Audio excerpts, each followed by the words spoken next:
Hello, it's Prolix, Comix, Bollix time once more. Our monthly dive into the huge, wide, international world of comics. A lot of comics out there, Nick. There are, yeah. A lot of them actually by the person we're going to talk about right now. I Yes, at believe least half.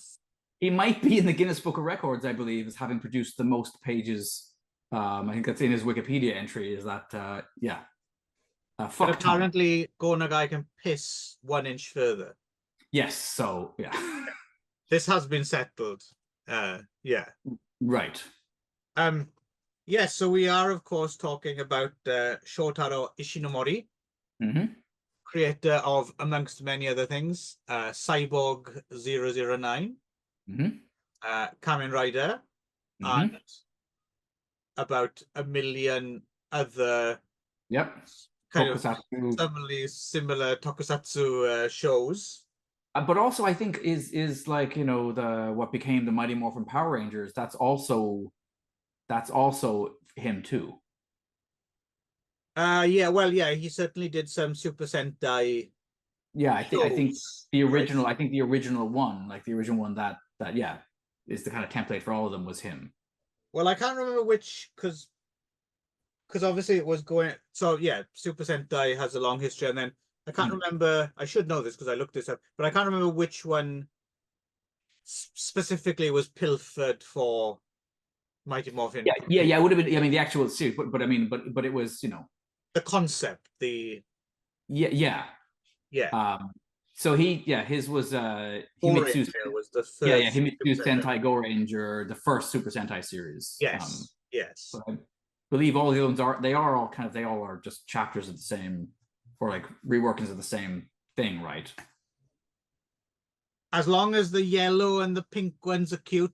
I mean, yes, that's all that really matters. Yes, so anyway, so as well as all the other myriad things that Shotaro Ishinomori did. The great perm. The man, if you checked out that perm? Yes, he did have what used to be called a Jew fro, I guess. But we're not. That sounds very politically correct. Yeah, we're not allowed to say that anymore. So thank God I didn't say it. Yes.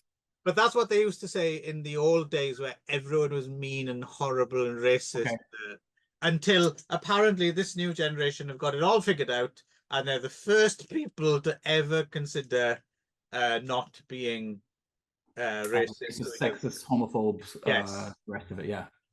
Such short memories. Anyway, SABU to Ichi Torimono Hikai, or SABU to Ichi's detective stories. Yep. So how did you come across this? Because this was actually this is totally new to me. I was not aware that this existed at all. I came across this, I guess, because yes, many years ago, I think I would have watched Cyborg 009, the animated series. I might have read some of the comics. And I came to him through Kamen Rider and Kick Hider for sure. Right. I don't think I even I mean, I might have known that he was like a manga guy before he was TV. Before he was a TV producer and whatever. But this really brought it home to me. Yeah, that was really his main thing. You know, I don't know if you had the chance to watch the TV movie I sent you a link to. No, I didn't. No. I mean, not missing much. I mean, it's a very overly sentimental, but there's a TV movie.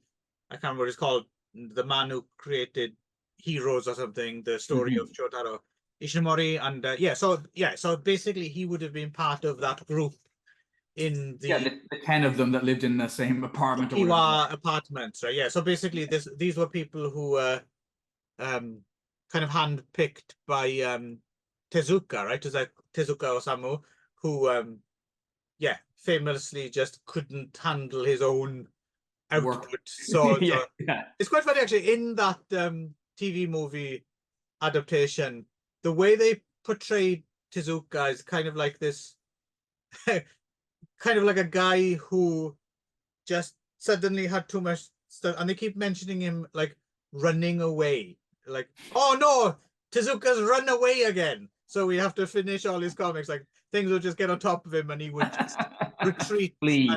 and his Awesome. little kind of sweatshop of very talented artists in their own right would have to fill in. So yeah, so a whole bunch of people who later went on to become very well known for various things were at this the Tokiwa apartments, right? I guess manga fans, I don't know if it's still there. If the I think the building might still be there, and it's now like a mecca for people to go Shrine, I would think so. Yeah. genuflect in front of. But Ishinomori, yeah, started off there and kind of almost had one, if the TV movie is to be believed, kind of one chapter of his story kind of began and ended there, and then he had a sister who is very close to, who died. I can't remember what it was exactly, asthma, TB or something like that. And then but he died quite young too, really. Yes, and then he kind of had to get over that. And then according to the TV movie, at least, the Cyborg 009 and Kamen Rider stuff is like the second chapter, because he went off and traveled and stuff, and he couldn't write for a while, and then came back, and that's like the yeah, that's like his that's like his second chapter, you know, of the story. So this comes so SABU is Torumono Hikai. It's surprising. It's surprising to me because, again, what I, you know, because first of all, I was thinking of him primarily as a TV, you know, creator and producer, and then okay, no, there's the comics, but then this is also really not representative of most of what he was doing in comics either. Not at all. No. Because this is a very grounded, in some ways, you know, historically set, you know, samurai cop thing, right? Yes. Although you say out loud samurai cop, and I'm imagining a very different. Yes. I mean, that's completely also the wrong. That's also going to be wrong because they're explicitly not samurai because yes. No, it's Edo period. It's, you know, it's Kapiki or whatever they're called. You know, the that thief takers or thief catchers. Thief taker, yeah. And one, so the reason, so I came to it, like I said, as you know me, Nick, I'm a very well-balanced human, and like all well-balanced humans, once I see something I'm interested, I must immediately see every other thing that person has ever done, and I go back to the very beginning. So I think I was looking through the Shotaro Ishinomori filmography as opposed to bibliography, and the SABU anime series based on these comics comes pretty early. It's black and white, right? It's from the 60s. Yeah. I think I didn't watch it all, but I think I watched select episodes that were available at the time of this. So that's how I know about SABU. Okay. It's the anime. Right. Produced by Studio Zero, which was a production company that he started with, I think, 3 or 4 of the other members of that group you mentioned, the 10, right, who lived in the thing. Apparently it was a short-lived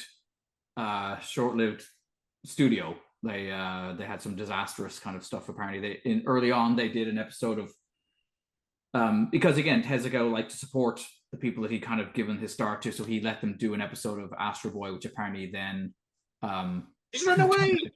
It turned out really bad. And then it was, for many, many years, it was believed lost because it was thought that Tezuka had actually destroyed the negative after its one TV airing, that he was that bummed about how it turned out. But it turned out recently that an English version of it showed up.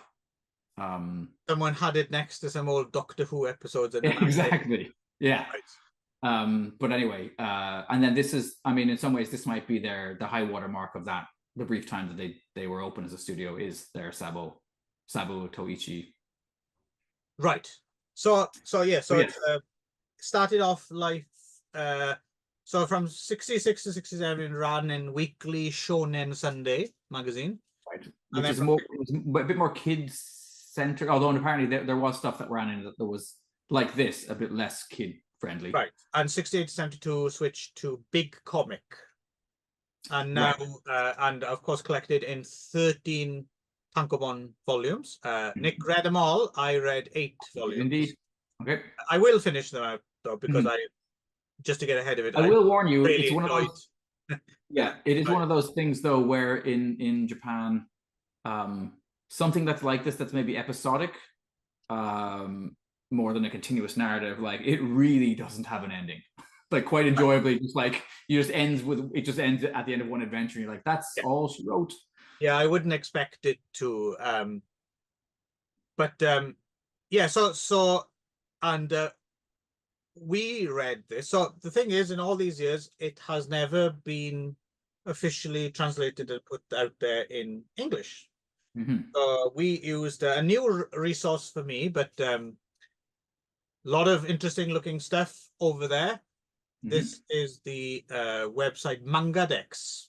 Yeah. Which yeah, a lot of very crazy, obsessive, generous people with time on their hands have translated a lot of fascinating looking. I'm sure we'll dip back into this collection at some point, because there's some interesting stuff. I know some people might have some moral qualms with this, but the thing is, this comic's been around for close to 60 years now. Doesn't look like it's anywhere near to be, you know, no one's putting it out. Viz aren't putting it out. Yep. Right. So I think it's perfectly legit. Yep. To read this in English over at Mangadex, because I mean, it's a really good comic. Yes.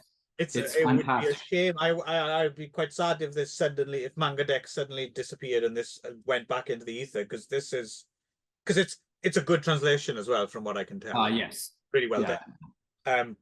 So we should mention that the 2 characters have it. So SABU is the younger. He's the thief taker in training, right? Yes. Yeah. That's the story begins. I mean, part of there is a very slow and kind of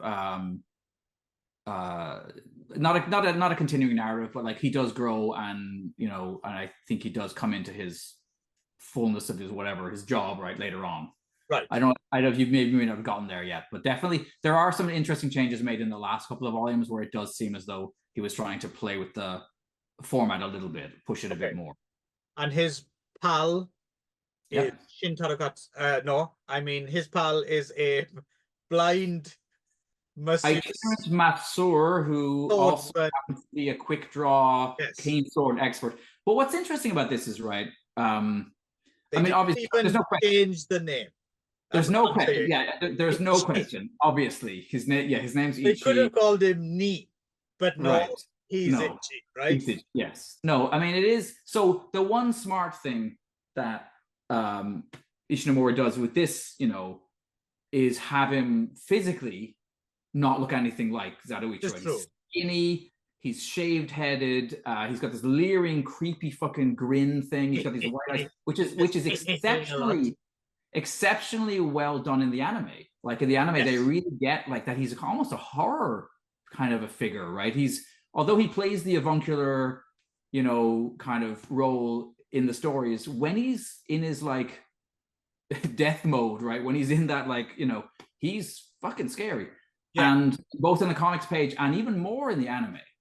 And so I love the thinking behind those TV movies, where I bet the director was like, okay, you know, what we need to do is there's an obvious possibility, given that this character is named Ichi and he's a blind, you know, itinerant, you know, sword master who plays an avuncular role. So what we need to do is cast somebody who we need to find Richard O'Brien, the Japanese Richard O'Brien, right? John Carradine or something like that.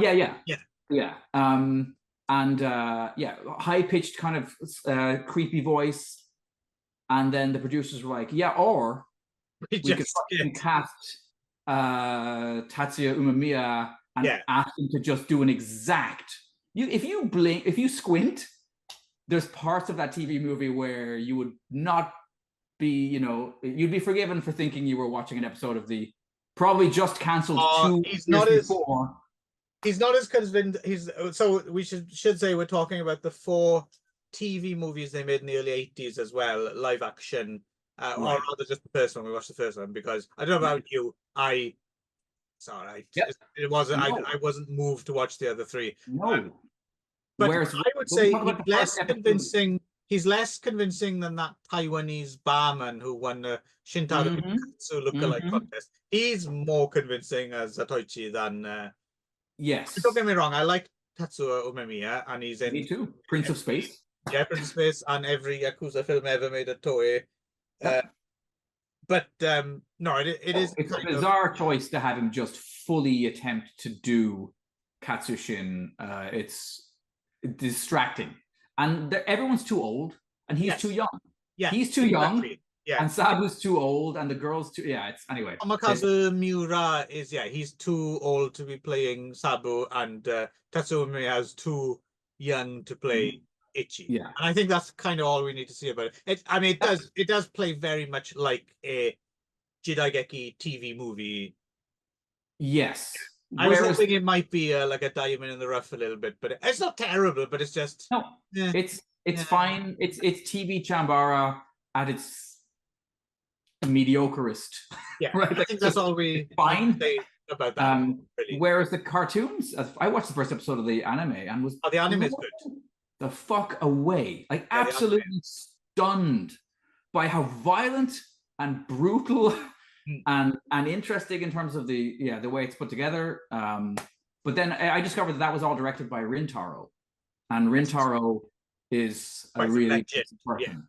You know, his that first season of Captain Harlock that he did is still a high watermark for me in terms of all anime. No, it's very, very good. If anyone is looking for like an entry point, the anime series is top notch. And again, as far as I know, no proper licensed. No, it's all fan subbed. Yeah. But it's out there. You can find it. Yeah, definitely worth your time. That's all I'll say is right. So so back to the comics then. I mean, I don't know what. Yeah, I mean it's a superb comic actually. Yes, it gets better as it goes on. At least it does for the first 8 volumes. I don't know if it tapers off. Nope, not really. It quality all the way. It continues to be strong to the very end. Yeah. I mean, what I like about it, I think, is it's funny. Because even though it is a procedural and it's like there's a mystery at the heart of everything, the mysteries almost take like a back seat to the settings sometimes. I feel like it's often like 2/3 of the comic sometimes is very, very very, very evocative, and it's all about the setting and the nature. Minutia. The atmosphere is incredible, right? Yes. Some of the splash pages, where the opening splash pages was like wet. It's just you could look at that for ages. Oh, I did look at some of it for ages. Yes. I'd like to have a hard copy actually. Me too. Someone translate this fucking thing. Put it out in a big like hardcover, complete Sabutoichi. Yeah, it would be it's gorgeous thing to see. Yeah, it's absolutely beautiful. Like the all of this the city stuff as well. Like just the I'd like to see like those big format things they do sometimes, like they did the Lone Wolf and Cub.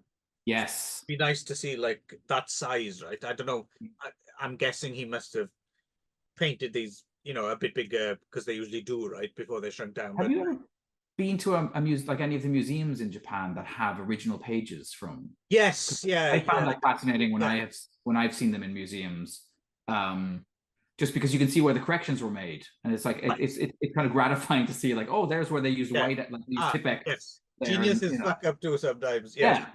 But what I was going to say is, so sometimes it's and sometimes they play out like almost silently as well, like some of these. Yes. And then in the last two, they're like, oh fuck, there's a mystery stuff, and then there's a kind of a bit of an exposition dump, and then you're right. But I have no problem with this formula because the actual mysteries is sometimes the least interesting element, right? And sometimes they're good, sometimes they're quite good stories, and then sometimes they're super dark as well. Like it's not afraid to go to some pretty scary places. And even now, especially Ichi gets kind of increasingly deranged, it seems, like, and aware of like how He's kind of a dangerous monster. he is, and he calls himself a coward. Yeah.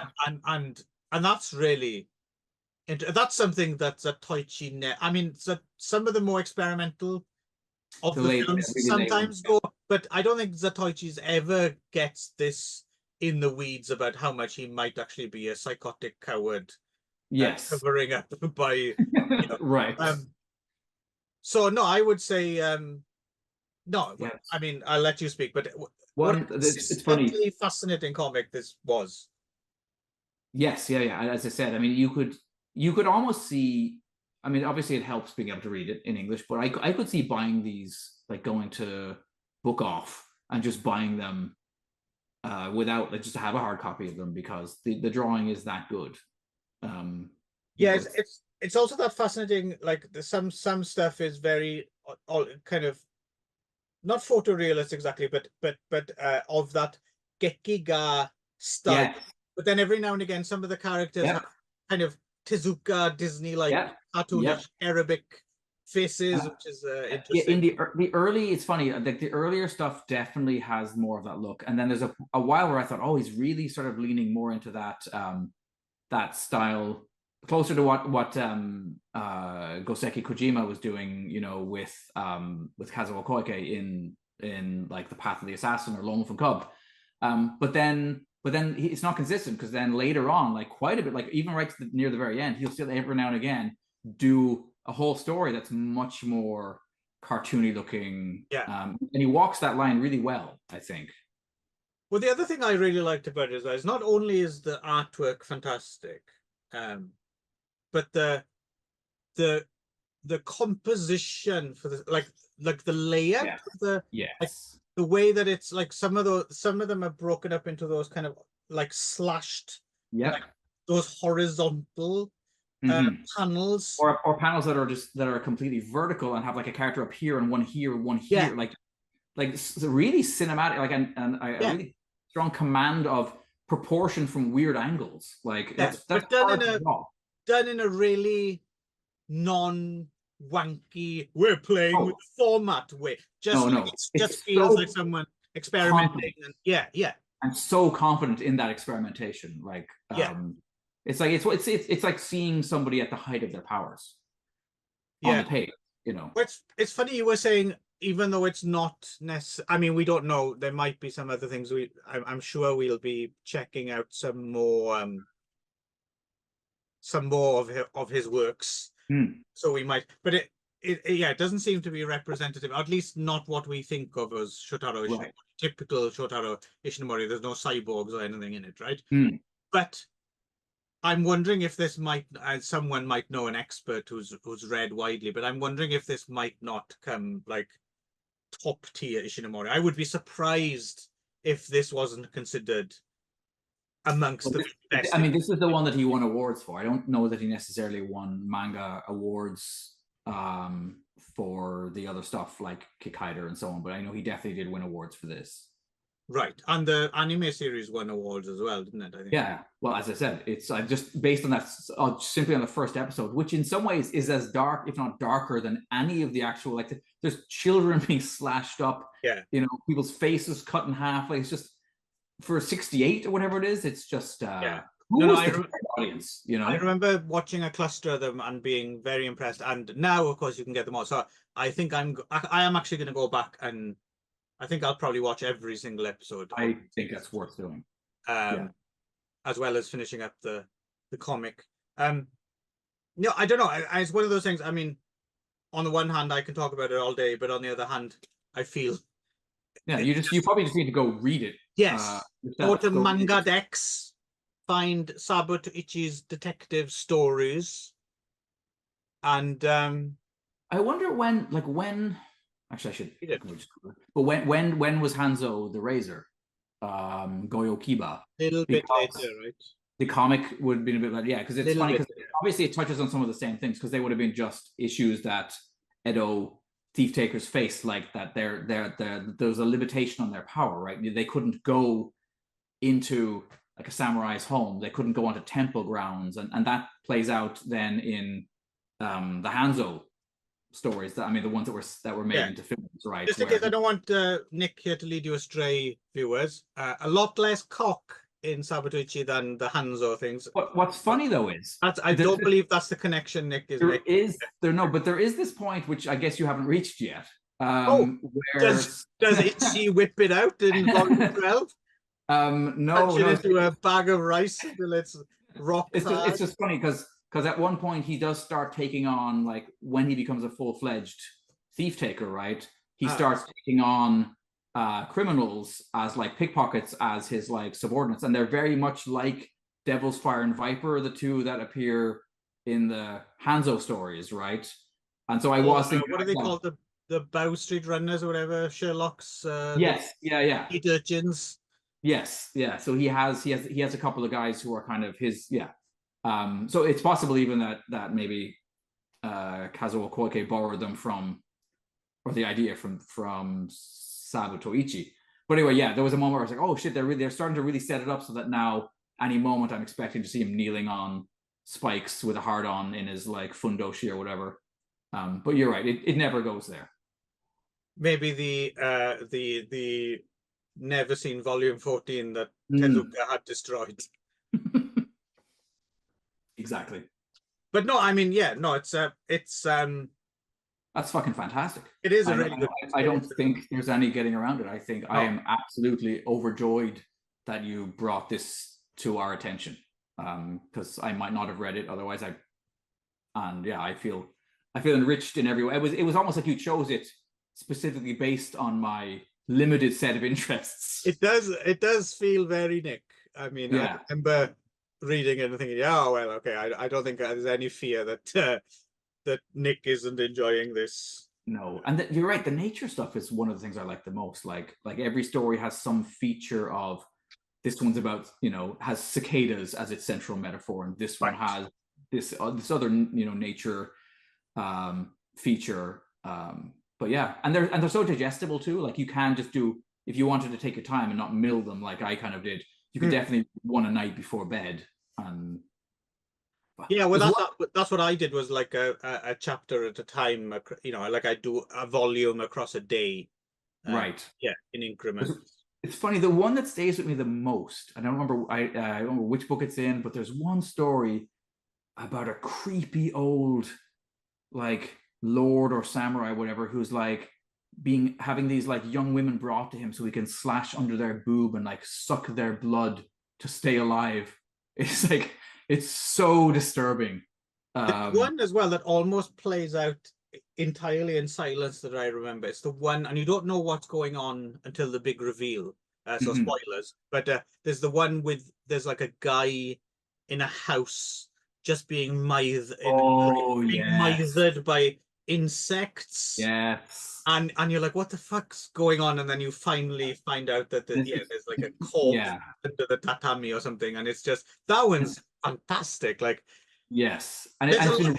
It's been raining. Like it's been raining for days. He can't go out. So he's trapped. It's very Edgar Allan Poe. Yes, kind of.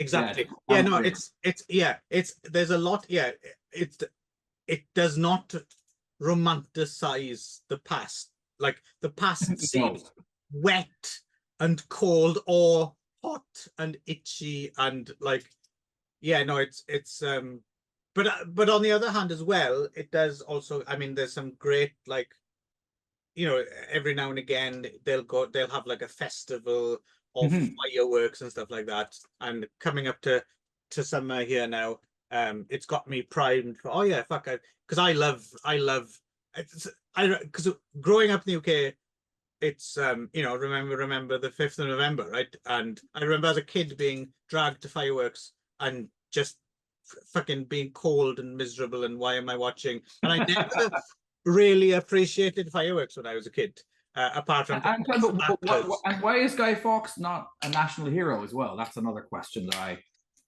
I will always have. Yeah, but since I moved here, fireworks summer makes sense. Fireworks in the summertime make so much more sense to me. I remember, I mean, Sumidagawa, And what's so which is the river? Maybe it is. What's the river that runs between Kawasaki and Tokyo? I know what you mean. I forget, but Yeah. Anyway, that I went to their fireworks once, and it was but maybe the best I've ever seen. It was I remember Odaiba, and Odaiba's nice because I remember going and all the girls were wearing their summer yukata, and then I went into that there's that kind of like fake old like 50s Japan mall where you go in. I don't know. Oh yeah, yeah. You know, where they had that, and then it was like fantastic to be in there and to have all the boys wearing their fedoras and the girls in there. You really felt like you were in like a like a 50s or early 60s Nikatsu film or something like that. The anyway, non-porn. Yes. Yeah. Let's cut this short before Nick starts sobbing on screen. Yes. So SABU Toichi, read it, watch the anime, maybe not bother with the. Don't worry about the TV one with fake Zatoichi. Yeah. Until next time.